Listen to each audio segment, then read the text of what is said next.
Hello and welcome to Lightwork Presents Everything is Connected, where we share inspiring stories on a wide range of cultural and social issues worldwide.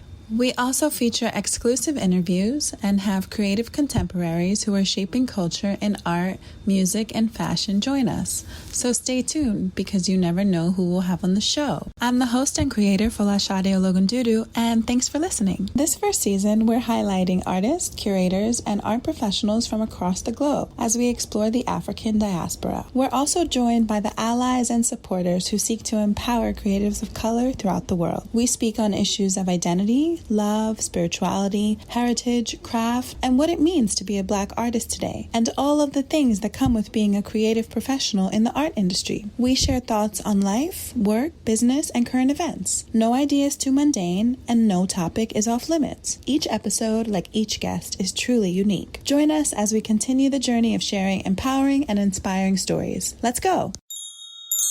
Our final episode of the season features Renee Cox. With a career that spans the last 30 years in photography, Renee Cox continues to be a force within the art world. As a Jamaican woman raised in the United States, Cox experienced specific racial moments early in her professional career as an artist that would come to define her approach to Black life, Black feminism, and the politics of American life while challenging societal norms. Here's our episode with Renee Cox. There's a quote that I saw of yours, and you said, "It's about time that we reimagine our own constitutions." Can you elaborate a little on what that would look like and how you might envision us reimagining our own constitutions as Black people in America? Well, it's about having control and getting rid of systemic racism that's been around ever since they emancipated the slaves. And also providing opportunities to Black folks. Because basically Black folks have had a foot put on, or like a knee on the neck or a foot on them to keep them down, which has been part of the way I see it as a master plan, to keep the population at a certain point. And if not keep it at a certain point, but to eventually eradicate it. Hence you have your incarceration, you have primarily, there's two legal systems the way I see it in the United States. There's a legal system for people who have money, and then there's a legal system for people who are poor, Black, or whatever, minorities, or even poor white people too, that keeps them, underfoot. And I think that's been thought about quite carefully. I do believe that there is some sort of consciousness behind that on a couple of fronts. One, privatizing your prisons, making it profitable to certain groups of people, like the Bush family made a ton of money off of that with prison stocks. Then what that also does, that takes away your young men. Then you create this disproportionate society within the Black community. You remove the men, you remove the fathers, causing a complete breakdown of the family nucleus. Yeah. That to me just seems really heinous and evil. It's just this whole thing. I mean, like when they did redlining and our communities were redlined, you can't get along. The way I see it right now, especially after all of this with Black Lives Matter and George Floyd and so on and so forth, is that we need to have our own Black political independent party, because we're sick and tired of having our youth, when you don't incarcerate them, then you just kill them every damn week. And I'm saying to myself, that's the only way. You don't see them going into the Asian community or the Hasidic community and shooting their youth every damn week, because they know there would be repercussions. If you shoot somebody in the Black community, what's going to happen? Right. You're going to have a march, and they're going to sing "They Shall Overcome," and then they're going to paint the streets, whatever. That shit's been going on since 1963. So how is it that nothing has really changed? Right. Now since, Rodney King, Black people have been talking about it for 400 years, You could see the postcards from yesteryear, the hangings and lynchings and all of that. Which is so evil and so disgusting. Which didn't have any impact either. And then, the drug laws and stuff. Yeah, the Rockefeller, right, yeah. That and the what Nixon did, Nixon says it on tape. Give the niggas crack. You know what I'm saying? Let them fuck themselves up. So, I mean, there's just so much stuff that has been against us. How can you undo that? Since the beginning. Well, I think one of the ways of undoing it right now, like I said, is you have your own political party, you start your own media, okay? And this should happen during, like, the time of the Harlem Renaissance. Yeah. It's not undoable. Right. There's a precedent for it. And then the crazy white people back then, they came and they burned and, destroyed the whole thing and whatnot. So I'm saying, look, as far as I'm concerned, white people have made it clear, look, we don't like you, we don't want to be around you. So I'm like, why are we asking them to be around them? Right. Can we take back our power? Yes. And, reclaim it. Give me a little bit of Garveyism here. Yes. And, And let me do my thing. But then you have a situation like Tulsa. And you see Black Americans having built their own communities, their own businesses, thriving completely outside of white jurisdictions or whatever. And then it gets burned to the ground. So I think, not only do you have a foot on your neck, literally and figuratively, but you're also between a rock and a hard place. Because it's like, look, I don't need your support. I don't need your approval. I don't even need you to say that I exist because I know I exist. But when I go out here in the world and do my own thing, you're still coming for me. Right. Even if I'm like completely outside of your world, you're coming for me. That was then. You think that's not now? I think now, if it were to happen now, you would have a lot more recourse. Do you know what I'm saying? Yeah. To deal with those, because there's a certain element that does those sorts of things, right? And most of them, I would just call them uneducated, stupid, white trash. You know what I'm saying? It's going to come out and people that just don't know anything do that. Right. You know what I'm saying? Like the hard labor of that physical violence.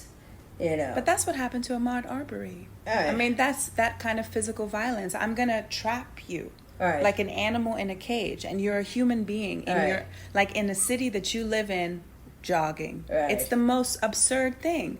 So, yeah, I mean, see, those people for me, they need to be eradicated. Agreed. And if they started getting eradicated and not sort of doing whatever negotiations, it's like the cops, the same thing. They have to be held accountable. Right. Why are we having a conversation about you killing someone and sort of justifying that? Exactly. Oh, he had a record. So what? So what? I don't care. I mean, like, you probably have a exactly. record, right? Exactly. Outside of that uniform and plain clothes, you have a record. Exactly. So what are we talking about? Who were cops anyway? They were thugs in high school. You know what I'm saying? Bullies. So for me right now, it's just really about Black folks have to do for themselves. What revolution have you ever seen that was nonviolent? Like, not even the American Revolution. The French Revolution. They all had violence. Right. You know what I'm saying? It got like that. That's what's kind of like it's built into a revolution. It's like, no. We do one or two things. And I've given the two solutions. Either it's going to get very, very violent and a lot of people are going to lose their lives. Or you create your own Black political party.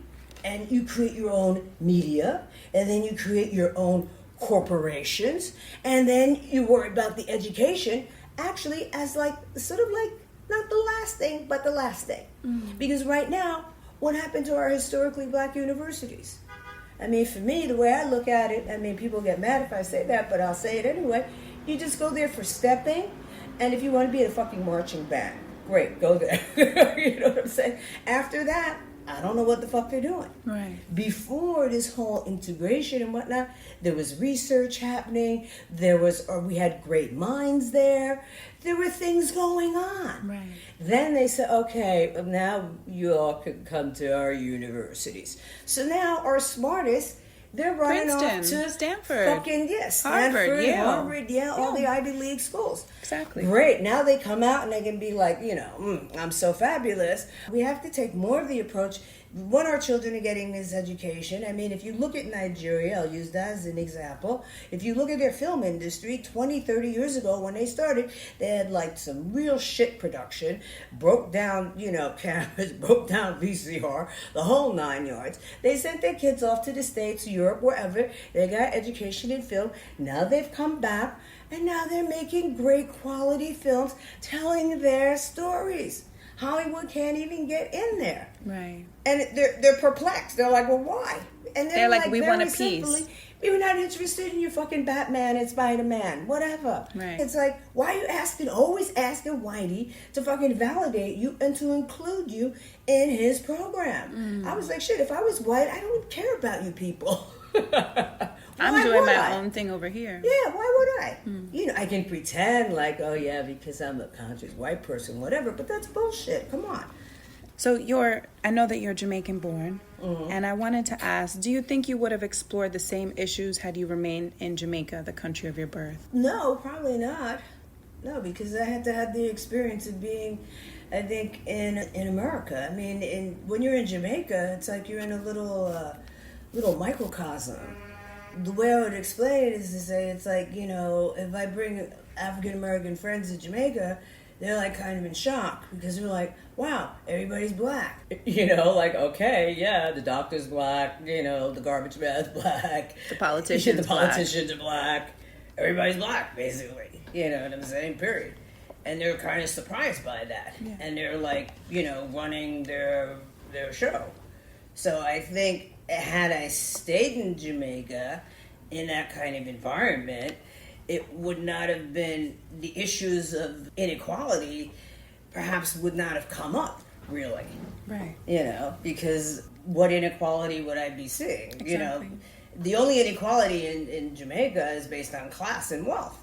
That's it. I live on top of the hill, and then there's those people that live down in a gully, and I don't really talk to those people. You know what I'm saying? So I kind of just drive by in my Mercedes. Right. And that's it. Don't really see them. Exactly. Sometimes I buy sugar cane from them on the street or coconut water, but that's it. You know what I'm saying? So I don't think it would have given me the same kind of perspective of, living in the States and then finding out about... And I'll be really honest, I came to learning about African American history pretty late in my life because obviously it was not taught anywhere. And, I had kind of like a privileged, I would say, lifestyle. My parents were like upper middle class, and, I grew up in Scarsdale. And they didn't have... Of all places. Exactly. So I wasn't, we were like out of 200,000 people, I think there were 7 or 8 black families living there. So, my blackness, what do I want to say, consciousness was not like 100% at all, in terms of history or any of that stuff, I mean, at that point, I would have had that point of view of like my parents, that sort of closed-minded West Indian perspective of like, what are they doing? They're not doing anything, these bastards here, blah, blah, blah, blah. Look at us, we came here, and we did this, and we did that, and you know what I'm saying? Yes. Which is another issue. And, and I was always like, but you didn't have the same kind of oppression, you didn't have the same kind of slavery. Like, to be a slave or whatever in Jamaica was different, because the master, he couldn't really stay there because it was too damn hot. Okay, so he could only come in and like oversee, impregnate a few women, so he created some mulattoes to be the overseers, right? So, and they were not as harsh, obviously, right? So it was a whole other different kind of bag. You didn't have people hanging from trees and shit, and all of the terror that happened here in the South. Right. You didn't have that in Jamaica. Right. It's. Can you talk about some of the things you experienced firsthand as a young woman that led you to focus on sexuality, racism, and politics in your work?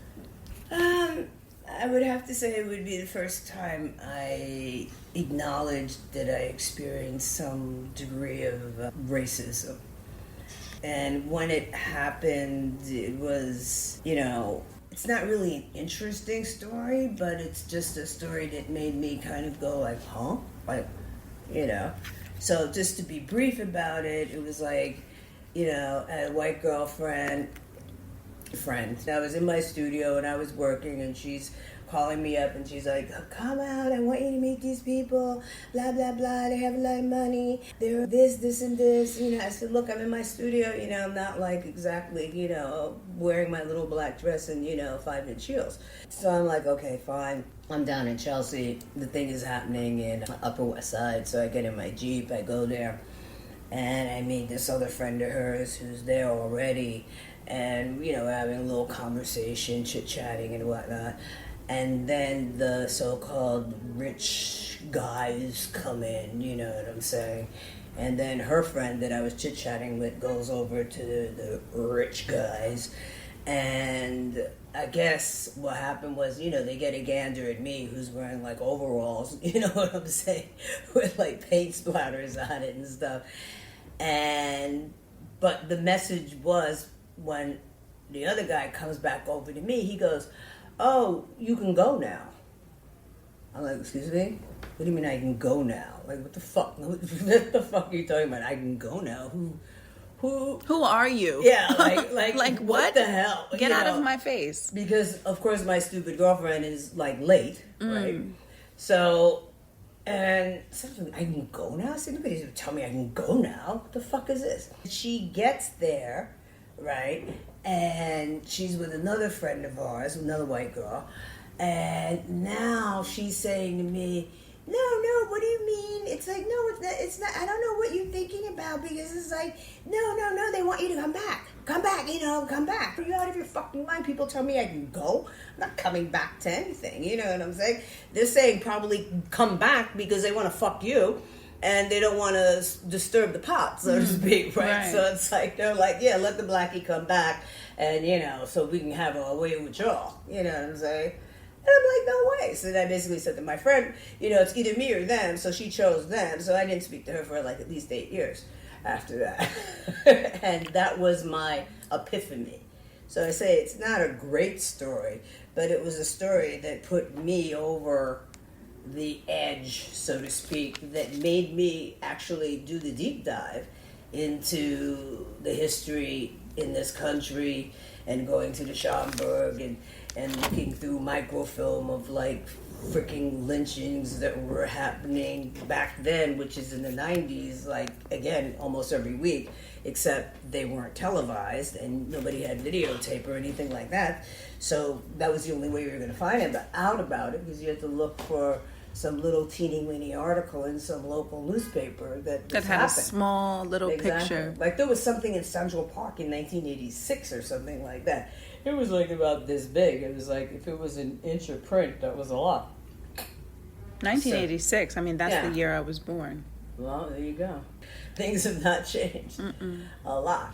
So. How has America shaped you and your lens on the world and your place in it? How has America shaped me? I don't know. I've never thought about like America necessarily shaping me. I think I'm just shaped by the environment that I live in, my response to the environment that I live in, my own personal research about this society. What would you say is a common theme you've always explored or articulated in your work? Well, I mean, for me, I would say simply, it's been about like disrupting the stereotypes. So in another way, I would say it's about me creating my own propaganda material, you know, so that as far as I'm concerned, that it empowers, from a visual standpoint, it empowers Black people. I read a quote about you, and the writer said she's very much about using the work as a platform for self-love. Would you say that that's accurate? Yeah, absolutely. If you don't have any self-love... What do you have? Nothing. Zero. You know, then you're confused. So, I mean, I think self-love is the first and foremost in terms of mental health. Right. You know, for anybody, for that matter. And from that platform of mental health, then you can do so many different things in your life. Well, yeah, because it empowers you, you know. If you love yourself, you know, you're not questioning yourself, you're not second-guessing yourself, you're not asking the others to validate you. So on and so forth. That gives you a great place to be in, to create. And it freezes a lot of young artists coming up, and we already live in a very sort of ugly society, okay, where entertainment is, shows about people being murdered, jealousy, having sex with other people, fighting. Exactly. Every negative quality that you can think about in humanity, that's your entertainment to begin with. Right. So then, you push that into art, and then you have people talking in tongues. You don't even know what the fuck they're saying. Yeah. And then you start thinking, I have to make work around this. This esoteric sort of description of stuff. Yeah, it's ridiculous. And the shit's ugly as fuck, generally speaking. I mean, it's like people have that stupid thing, oh, well, the artist has to suffer in order to do good work. And I'm like, no, you're saying that because you were suffering and you have some fucked up way of looking at life, so you want everybody else to fall into their category. I don't think you make better work when you're starving and shit like that. No, fuck no. You know what I'm saying? It's let's take it to the positive side. So I like to do things that at least I consider to be positive and to be reflective of where I'm in chronologically in my life. Right. What, if any, new themes are you exploring in your current work? New themes? I don't think they're really new themes, but I mean, definitely since the pandemic, I've gone in hard on self-portraiture. Because, I mean, as I told my students too, it's that's where it's at. Since you're isolated, you better go inward. Yes. And 100%. Take advantage of that. You're always available to yourself. Hopefully it's a pleasant experience working with yourself. And stave off the boredom that they would talk about. Because as soon as they say they're bored, I said, well, you're bored because you're bored with yourself. Right. Exactly. So. Exactly. Self-portraiture is where it's at. What are some of your biggest influences in terms of your artistic style and your approach? Definitely, in the beginning, I started out with fashion photography. I mean, I always looked to the fashion photographer. Loved Avedon, loved Penn, Gordon Parks, how he brought it, the social, commentary to it. When I look at film, I mean, definitely influenced by people like Kubrick.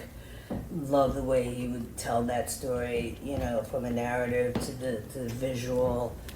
Is some of my favorite. Fellini as well. Yeah, Fellini's amazing. Yeah. It was amazing. It's a very sort of 70s, I would say, kind of crowd where filmmaking believed in a long shot, where you didn't cut everything every nanosecond. Right. I like things that I consider aesthetically pleasing. I won't mention any names, but I don't like crushed up backgrounds, of sheets and shit like that necessarily. Oh, right. So you mean the fabric backgrounds with the sheets? Yeah, yes, what yes. I'm saying. I like things, pretty symmetrical. Yes. But maybe. I'm not opposed, but that's just me. Right. And now, obviously, the aesthetic has gotten a lot sloppier, as far as I'm concerned. Once you have the skill, then you can abandon the skill. But not ever having the skill and doing unskilled things, I find very annoying. Yes. Which is happening, now, a lot. Because a lot of times, especially in your educational institutions, it's oh, well, we don't want to talk about lighting because that's technical. Well, I mean, you don't have to dwell on lighting. You don't have to know how to make a motherfucking strobe, but you gotta talk about it because those are some of the tools that you can use within this particular visual language that are essential to know and to have in your toolbox, so to speak. It's I always say, Miles Davis, he practiced the motherfucking scales every day. And then from the scales, you can go into, infinity, the universe, in terms of creation. But if you can't play the fucking scales, then, you're limited. Right. That's all. Right. So I believe in skills In terms of the industry, other artists, and the future, what do you think the most significant part of being an artist, a young artist, should focus on at the beginning of their career? I think you focus on it. Being an artist is about sort of changing the world in your own little microcosmic universe. That, to me, is what I was interested in. When I say change the world, it's like change people's perspectives. Yes. Change the way that people look at stuff. To be able to spark some sort of discourse, conversation about that. You know, with some of my newer work from soul culture, it was like about creating a whole other world, doing portraiture, you know. So it's about, I think, making a commentary, either overtly or silently, but it's about providing something at least visually, I think, exciting and different, and that has some impact. And I think a lot of my work has done that, and has kind of always done that. Created something totally different than, say, what she did. Right. But that was relevant to my time. Right. And I think that's one of the big things that artists have to bear in mind, because there's this copying of stuff. Like, sometimes I'm gonna say I find Beyonce annoying because she copies, you know, and that to me is like an empty vessel that, you know, you just kind of pour things in and then they spew it out with, you know, their little twist, but it's like, it's a copy. Right. And it's like, well, it's not you're not original. telling me what you think, Beyonce, or how you feel about it. Right. From the gut, from the heart, where all true ideas and inspiration come from. You know, it's like you're still, for me, living in that sort of unconscious, mind-driven world that allows you to feel like it's okay to copy people. What, if any, advice would you give to younger artists coming up in the game now? Create from their heart. Create from the heart. Remember that your brain is a tool. You're not supposed to live there 24 hours a day. So create from the heart. Do not second. You don't need the others to validate you. You know, even though we live in this validation world of, you know, Instagram and Facebook and this and likes and yada, yada, yada. But that, you should let that come from your heart, from your gut. You know, the voice, that little voice in your ear, know that it's probably coming from the ego, and it's telling you that you're a schmuck and that you're inadequate, and that, you know, you're fat, or you're too thin, or you're this, or your feet are too big, whatever the fuck it is. You know, that mental noise that's going around in your head on a perpetual basis, and you have to know that you can't live by that crap. Right.